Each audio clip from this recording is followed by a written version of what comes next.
like I mentioned with SpaceX, you give a lot of people hope, and a lot of people look up to you. Millions of people look up to you.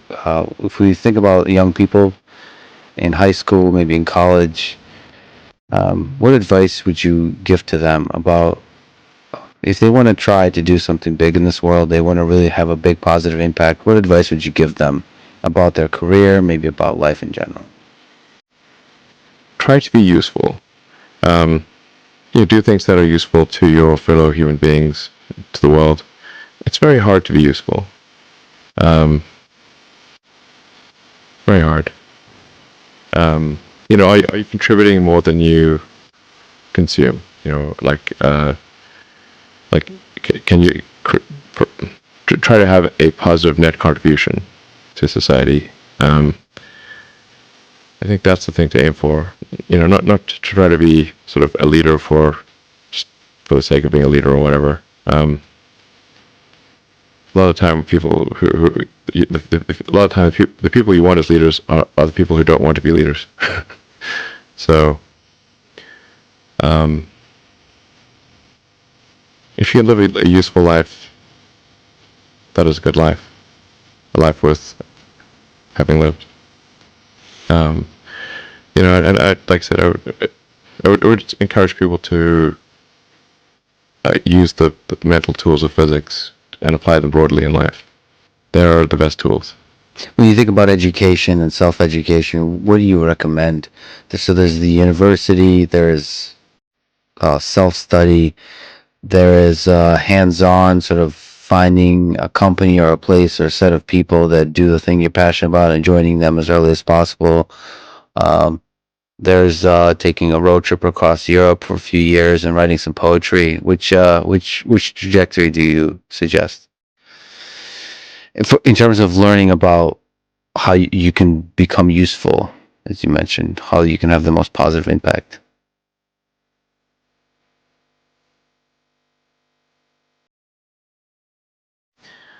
But I'd encourage people to read a lot of books. Just read, basically try to ingest as much information as you can, and try to also just develop a good general knowledge. So you at least have like a rough lay of the land of the knowledge landscape. Try to learn a little bit about a lot of things. Because you might not know what you're really interested in. How would you know what you're really interested in if you at least aren't doing it peripheral exploration of broadly of the knowledge landscape? And you talk to people from different walks of life and different industries and professions and skills and occupations. Just try learn as much as possible. And then search for meaning. Isn't the whole thing a search for meaning? Yeah, what's the meaning of life and all, But just generally, like I said, I would encourage people to read broadly, in many different subject areas, and then try to find something where there's an overlap of your talents and what you're interested in. So people may be good at something, or they may have skill at a particular thing, but they don't like doing it. Mm-hmm. So you want to try to find a thing where that's a good combination of the things that you're inherently good at, but you also like doing. And reading is a super fast shortcut to figure out where are you both good at it, you like doing it, and it will actually have positive impact.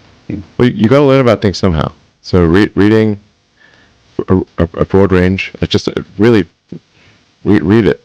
At one point when I was a kid, I read through the encyclopedia, so that's pretty helpful.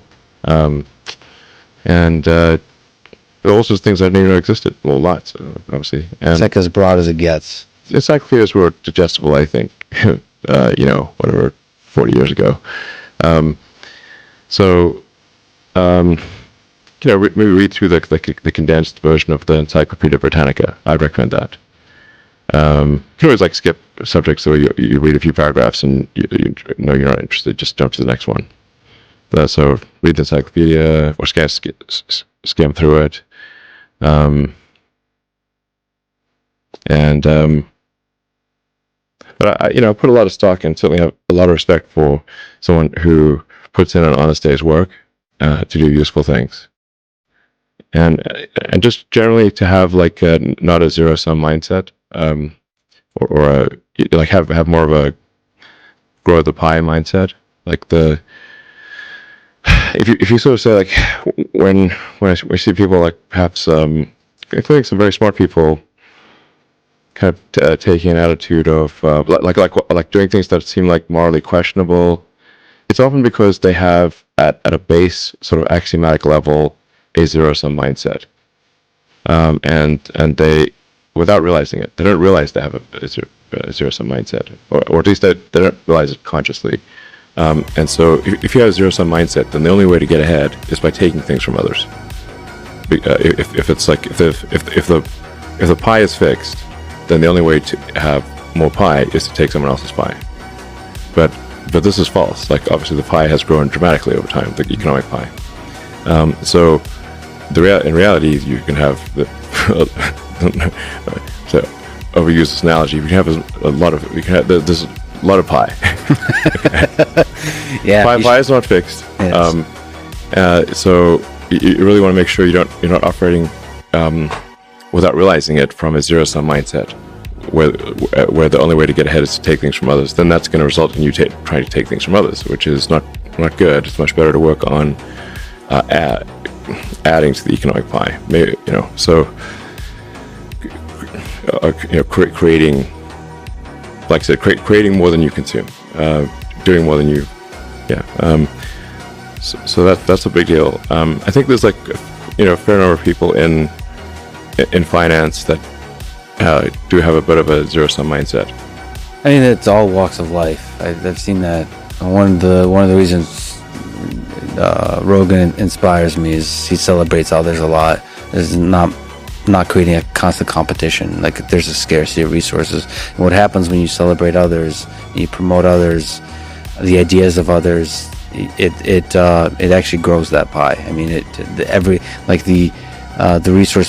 resources become less scarce. Mm-hmm. And that applies in a lot of kinds of domains. It applies in academia, where a lot of people are very see some funding for academic research as zero sum.